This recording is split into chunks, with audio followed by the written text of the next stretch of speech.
Айда Ташиева оңтүстік телеарнасында 15 жыл бойы еңбек етіп келе жатқан тәжірибелі тележүргізуші. Еңбек жолын Таңнұр бағдарламасынан бастаған ол, бүгінде бірнеше жобаны тізгіндеп көрермен көзайымын айналды. Бұқаралық ақпарат құралдары қызметкерлерінің биылғы мерекесінде журналистің еңбегі еленіп, мемлекет басшысы Қасым-Жомарт Тоқаевтың атынан баспана кілтін алды. Айда, бұл менің ұзақ жылғы маңдай терімнің жемісі дейді. Бұл тек қана менің жемісім емес, бұл әрине оңтүстік телеарнасы менің ұжымымның жемісі деп білем. Таңғы 4:30-4-те тұрып, мен Түркістан облысы Ордабасы ауданы станция Бадам елді мекенінен таңнан бастап, өткен алыста тұрған адам өте жауапты болады. Сондықтан да жауапкершілікті біз жақсы сезінеміз, сондықтан да ерте жұмысқа қамданатындығымыз бар. Сөйтіп, қазіргі кезде енді көптеген бағдарлама тізгіндеймін. Айда Ташиеваның баспаналы болған естіген сәттен ұжымдастары да риясыз қуанды. Жаңа пәтерге бірге келіп, шашуын шашты. Ассалаумағалейкум, той құтты болсын, үй құтты болсын, айдалы. Келді қыздар. Шашу! Расын айту керек.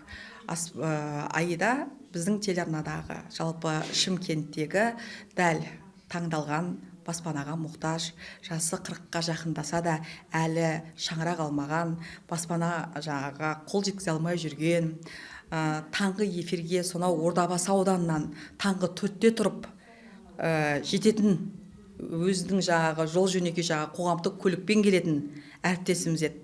Бүгін міне жаңа шаңыраққа ие болып, Шымкенттің төрінен жаңа баспананың кілтін алып отқаны, ол тек Айданың үйі емес, Айданың ата-анасы үшін емес, біз үшін үлкен қуаныш болып отыр. Журналист еңбегінің бағаланғаны нағыз мәртебе. Ел президентінің жергілікті журналистерге бөлген пәтерлерінің бірі, тағы бір әріптесіміз Уақыт газетінің редакторы Құдірет Момынханға бұйырды. Ұзақ жылғы еңбектің өтеуі болған бұл тарту өмірімдегі жаңа белестің бастауы болды дейді Құдірет. Күні кеше кәсіби мереке күні келіп, пәтерімізді аралап көріп, отбасымызбен қуанып жатырмыз.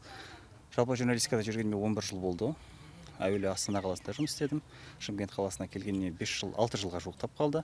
Ақпарат саласында жұмыс істеп жатырмыз. Әрине биыл табысты жыл болды деуге болады.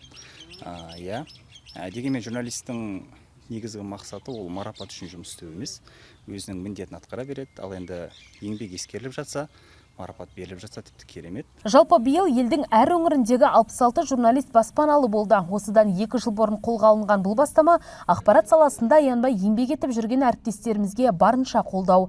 Әлеуметтік мәртебесі нақтыланбаған тілшілер қауымы бұған дейін өзге мамандарға, қызметшілерге құрмет көрсетілгенде бұқараға сүйіншілеп хабарлап, қолы жетпегендердің уәжін жеткізуге асығатын. Енді өздерінің де мерейі үстем болуда.